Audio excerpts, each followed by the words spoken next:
How do you guys feel about Tim Walz? To be honest, until today, I really didn't know anything about him. So I've been. I don't. Outside of my own state and outside of the national scene, I don't spend a lot of time in other state politics. I don't pay attention to it.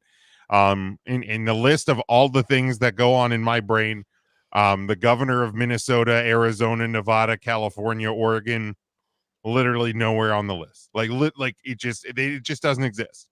So in the crash course of social media knowledge that I've been delivered very very quickly on my social media feeds, by the way, the algorithm works, folks. It does. I've learned a lot about Walz, and he seems great. The speech tonight was fantastic. From the clips that I've seen, I didn't watch the whole thing. I watched the whole thing. It was fantastic. But certainly not afraid to go after Trump's political record and Vance's affinity for sofas. So yeah, I think he's fantastic, and I think you look at not only his political history but his life, and where he came from, where he stands on a lot of things.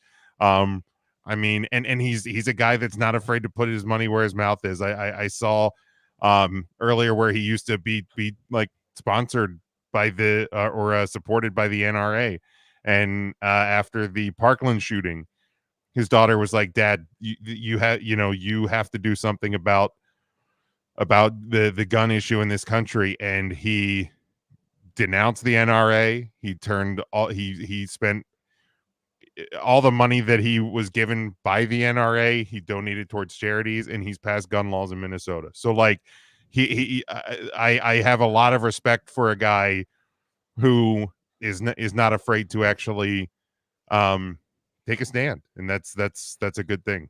All right, so anybody that doesn't know who Tim Walz is, here's a little compilation of some of his best quotes as governor of Minnesota. These guys are just weird. That's who they are. Don't give them the power. They want to take books away. They want to be in your exam room. These are weird ideas. Listen to them speak. Who's asking for this crazy stuff? We do not like what has happened where we can't even go to Thanksgiving dinner with our uncle because you end up in some weird fight that is unnecessary. They see the least fortunate among us as scapegoats and punchlines for them. Kamala Harris and the Democrats see them as our neighbors. Everybody in this room knows, I know it as a teacher, a bully has no self-confidence. A bully has no strength. They have nothing. We don't have the 10 Commandments posted in our classrooms, but we have free breakfast and lunch.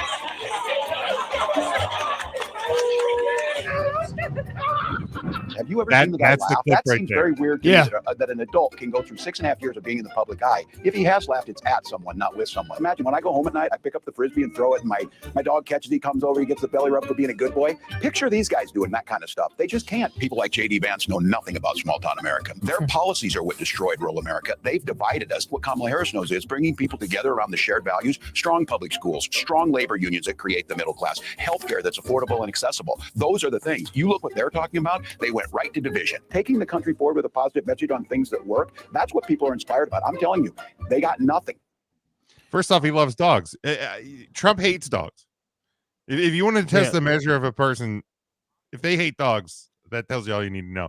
But no, there was the clip in there of him on like the amusement ride with his daughter, and I saw like the longer portion of that clip where like he was with his daughter and he was saying like they do things on their vacation each summer, like somebody picks something new, somebody picks something old, and he's on one of those slingshot rides, and just smiling and laughing and enjoying a day at the fair with his daughter. And I'm trying to picture JD Vance or Donald Trump or Ron DeSantis or Nikki Haley or Huckabee Sanders, and I'm like, I can't picture any of these assholes at a state fair having fun.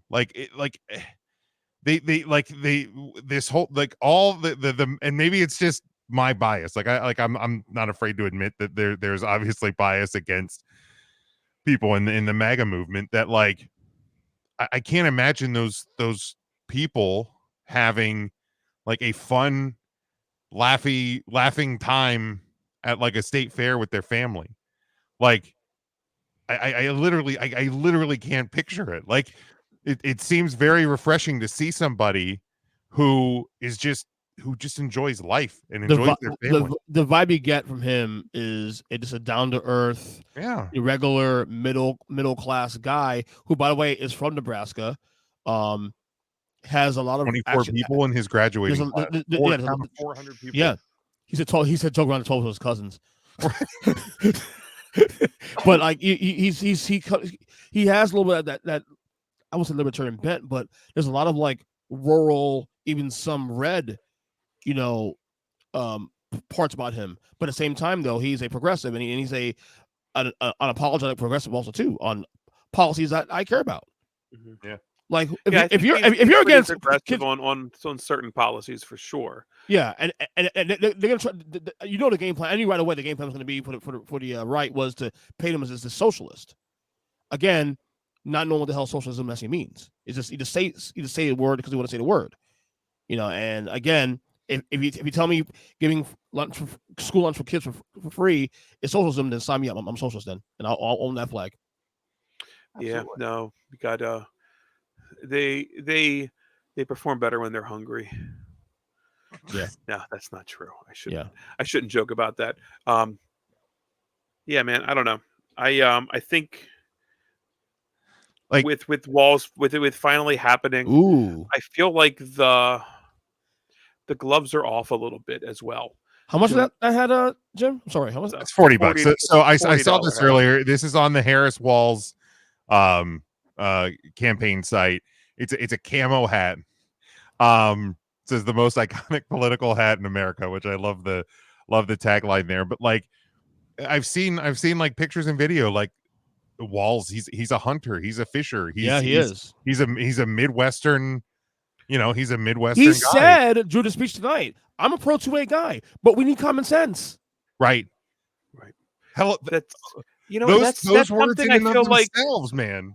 Everybody can want to agree on. Just common sense. It's not just common sense. It's not so common anymore, but man, common sense. It's like uncommon sense at this point. Yeah. And he's a retired Army officer, not general, teacher. I believe. I mean, this guy has again we're talking a lot about a vice presidential candidate. But I think this one matters because of the nature of this race. Kamala coming in, real late, obviously. Kamala. Oh my God! Come on, Hootie. I don't want to be with you. I feel like Kamala. Jesus. Yes, Kamala. You did it. Kamala. That's how you got it right. Kamala. Kamala Harris. Tim balls to the walls.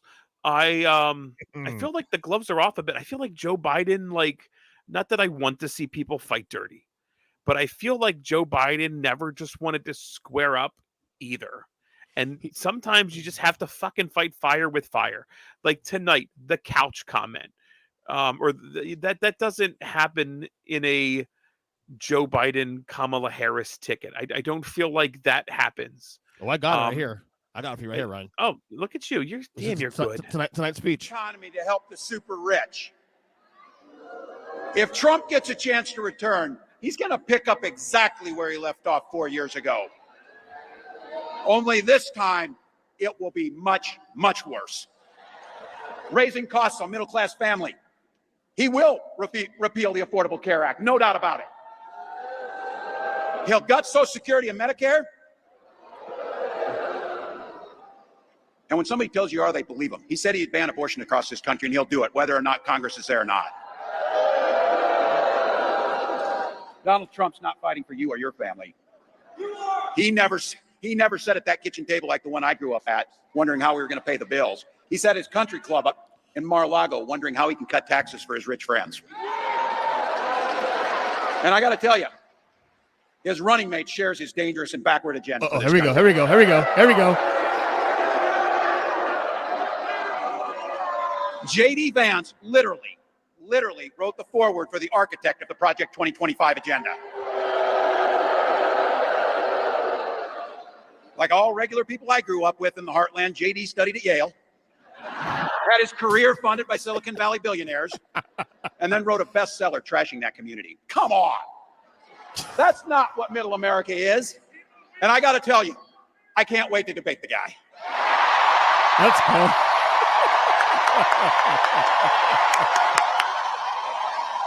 It's coming. It's coming. I think here.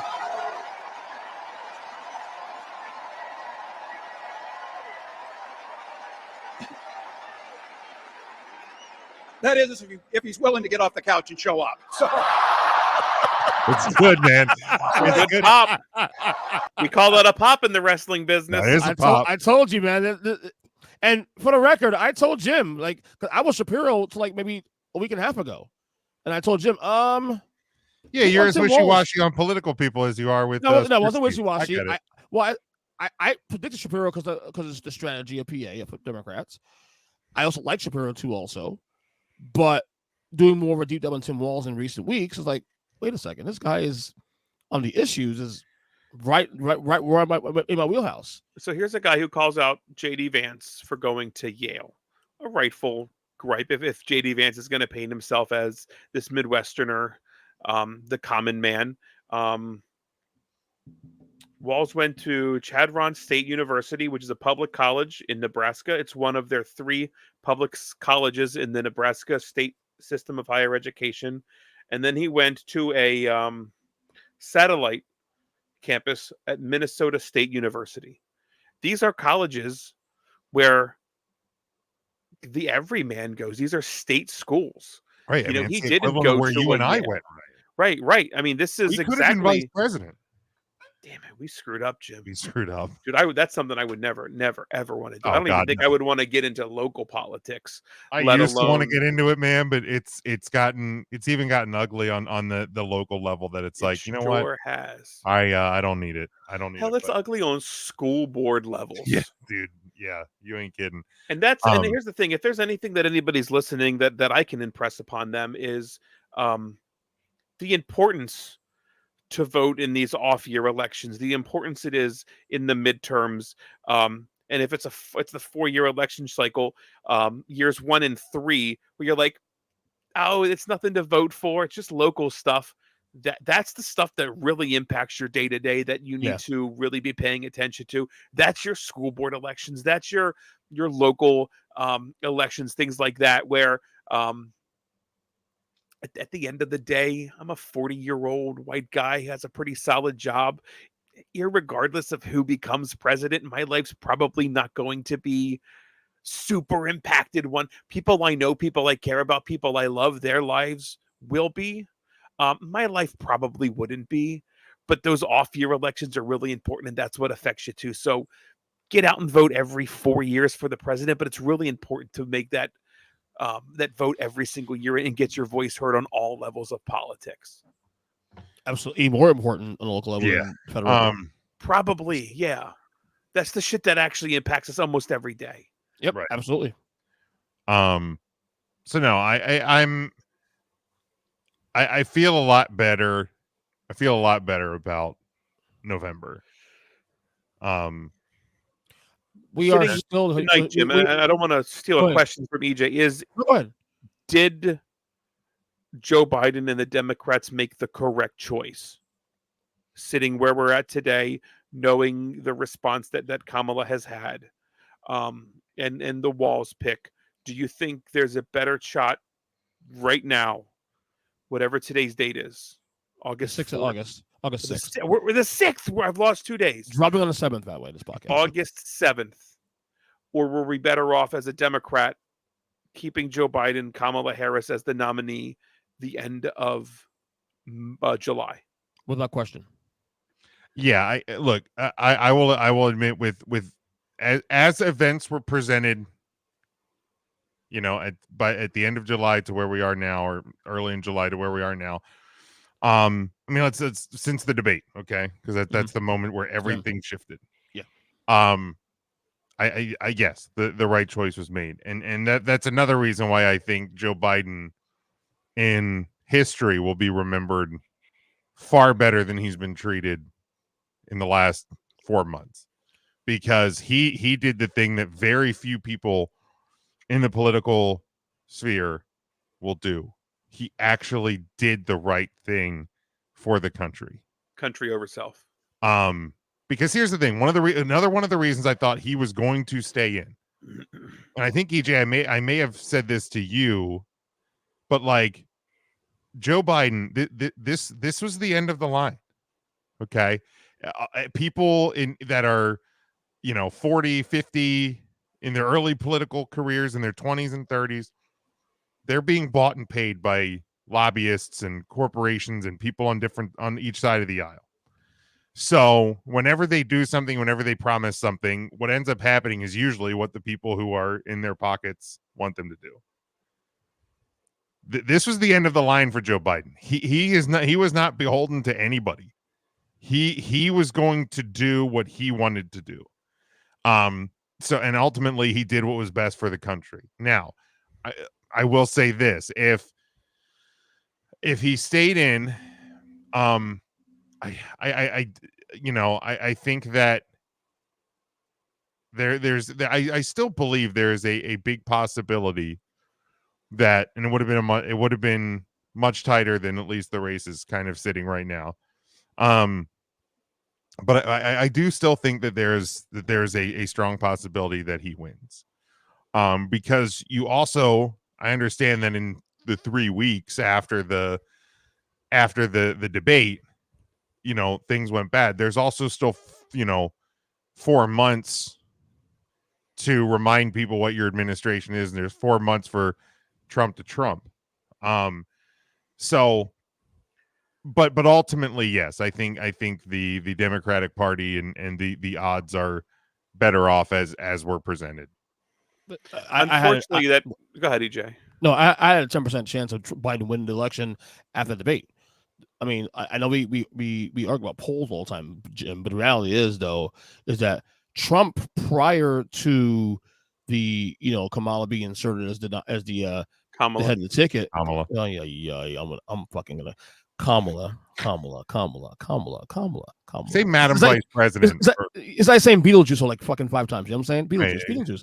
No, his name and he no, Kamala. Prior to him being I was actually praising Trump. Praising the wrong word to use. We know.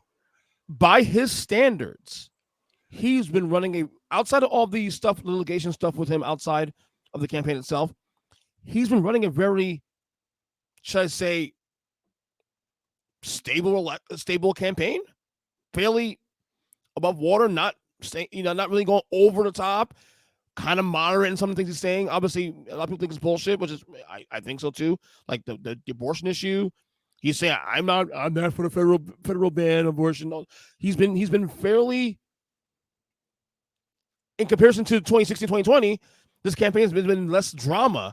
And then the moment Kamala gets into I said this, I got it. See, there you go. See, the minute Kamala gets into the race, all of a sudden, he's like, he's short circuits all of a sudden now. Right, because the only thing he had against the Democratic Party was Biden's too old. Sleepy Joe Biden. Right. But that's all he had. But it was working. Now that's gone. She's 18 years younger than him. Now here's the only risk. And my brother called me after about a couple hours before we did the show, and he's a Biden supporter. He's a Democrat supporter, but he said he was a little concerned because he thinks that this pick of Walz might be a risk because he's a little too far to the left on policy in comparison to the other options. And I'm saying, well, yeah, sure, but every option here had a risk, to some degree. Josh Shapiro, in my opinion, had more risks, though, unfortunately, because of the stuff he said about pro-Palestine protesters, which can create voter apathy, in the Rust Belt, especially too in Michigan, Wisconsin, and Pennsylvania. So you kind of in a race that we all believe is going to be race within, we need to be very cognizant of those little fissures that could change multiple polls in the last couple of days that has Kamala at 60+% in Michigan. Yeah, that's with a lot of people believing that Shapiro was going to be the vice president pick. This is true. In fact, the polling I remember seeing, I don't quote me on this though, but prior to Biden leading the race, had Trump up by, I believe, 4 in Michigan. Now I'm seeing polling where Kamala, yeah, I did it again. Kamala is now up. I'm getting there. Kamala is actually up. It's one poll I saw up by 11.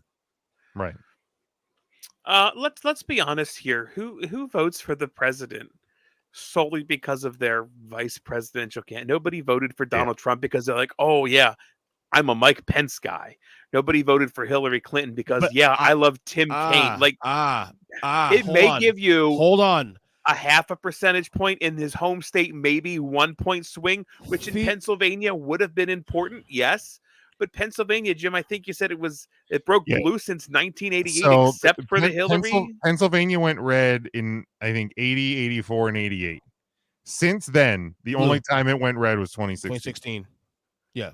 So I mean, and Shapiro handily in the governor's race. I mean, he beat, what the hell was his name? Mastriano by like 15. How is I know that? You guys, you live there, I don't know that. Because nobody's talking about him anymore. Right. I haven't thought about Doug Mastriano in a year and a half. I mean, it was a puff of smoke in the wind. Nobody's mentioning him anymore. Nobody remembers Doug Mastriano or Dr. Oz for that matter. Except for that one guy. Except for that one dude that still has his Mastriano sign in the yard. Well, is there really a guy like that? Yeah, that's the lower Lancaster area, but sure. Yeah, there's very rural areas of Pennsylvania that I mean, Jim and I live in Lancaster County. It is quite a red area. Ryan, I do agree with you for the most part what you said there about the vice president not being a person that tilts the race either way. I will say Mike Pence, what that picked for Trump is it sure up his evangelical base, because at the time they were on the fence about Donald Trump. They were on the fence about Donald Trump. I mean, if I was a hardcore Christian, I'd be on the fence about voting for Satan as well. But I would argue that criminal rapist. Yeah, that's hard for me to go to sleep at night. I would argue that had he not voted for Mike, he not brought in Mike Pence on a ticket, he may lose that election. Actually, I would argue that. Okay. Possibly, I don't know. The Democrats. I just don't think it moved the needle. No, that but much. he would. But there would have been more voter Democrats apathy. hurt themselves enough in 2016. No, agree. But there would have been enough voter apathy on the right side because of the concerns of Trump. Is he real? Now, the evangelical vote is not an issue for him anymore because he has proven to them on policy, undoing Roe, obviously, the Supreme Court justices, all that stuff. To them, he's done the job that they wanted.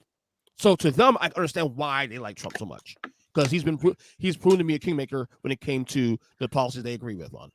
Well, yeah, I mean, Donald Trump rolled back Roe v. Wade and celebrated that. That's a key voting issue for evangelical Christians. We've got some states that are putting the 10 Commandments in classrooms. This is something that pleases them. Yeah. Whether wrong or different, is there going to be more of that if Donald Trump is put back in power? It'd be hard to not think that. Yes, in a word, yes. It really, and I'm not saying he would fully implement everything from Project 2025, but if you've read that, it's kind of a scary document. There's a lot there. Yeah. There's a lot to unpack. If he would implement a third of that, we take multiple steps back as a nation. Yeah, 100%. I don't know.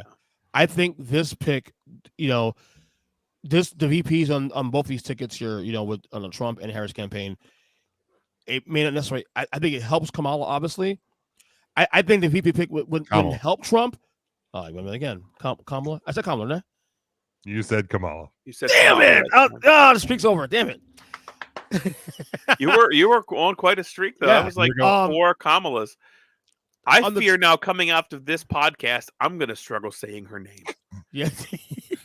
Sorry. In advance. Sorry. The difference is, Ryan, I think you actually catch it and correct yourself. Immediately. True. Yeah. J.D. Vance was never going to help Trump. But if we believe what's happened in the last 3 weeks is something that can impact the election going forward, he's definitely hurt him. I don't see any post JD Vance bump. I mean, did they receive a big bump coming out of the RNC? No. I know Republicans felt good coming out of the RNC because they just watched 4 days of Republicans celebrating other Republicans. Plus, Hubbard's hell because literally 3 days later, that's when Biden said, "I'm gone." Right. I mean, literally flipped the entire script. And I mean, let's be fair too, man. They can't do that. They're only doing that because they wouldn't have won. That's also just an incredible strategic thing on Biden's part as well, that it protects his vice president, because everything for that week in Milwaukee, and yep. power to Milwaukee for not showing their hatred for the RNC as well. Mm-hmm. But apparently there were like bars downtown that were like hosting special drag shows. Yep. Just to make other Republicans just feel uncomfortable. Love it. To keep them out of their according to Grindr stats, apparently the RNC was they made out like gangbusters on that week, but that's neither here nor there. Maybe it was a coincidence. I don't know. But the strategy of, they will spend a week attacking Joe Biden, and then he's like, you know what? I'm good. I'm out. Mic drop. Here we go. Nothing is more sad than seeing your hillbilly Democratic or a Republican neighbor having to scrape the "Let's Go Brandon" bumper sticker off the back of his 1984 Camaro. Oh, so good. Can't even enjoy this anymore. Let's go, Brad. Yeah, and that's the thing, man. Like, I honestly, I really thought it was going to be Shapiro. I thought that, because Pennsylvania obviously very critical. Which honestly, though, I know EJ, you and I have been talking about a little bit the last couple of days. Is like we're actually seeing scenarios, and it's kind of hard to imagine where there's all of a sudden states that we thought for sure would be red, that in the last couple of weeks start to go, hold on a second, maybe they're not going to be, and there's potential for, I don't like to use the L word, so I don't want to say it out loud, but like there's potential for a much bigger victory than we are anticipating, or kind of hypothesizing. So like, and what L word were you thinking? Landslide. Oh, that won't happen. But the thing that I think is encouraging and like gives hope is I thought it was going to be Shapiro, but I like Ryan said, I don't think you're not voting because she picked Shapiro or she picked Walz or she picked whoever. Like you're voting for Kamala Harris / VP pick, or you're voting for Project 2025. Like, right. I mean, Kamala in Pennsylvania needs to carry Philadelphia, which she will.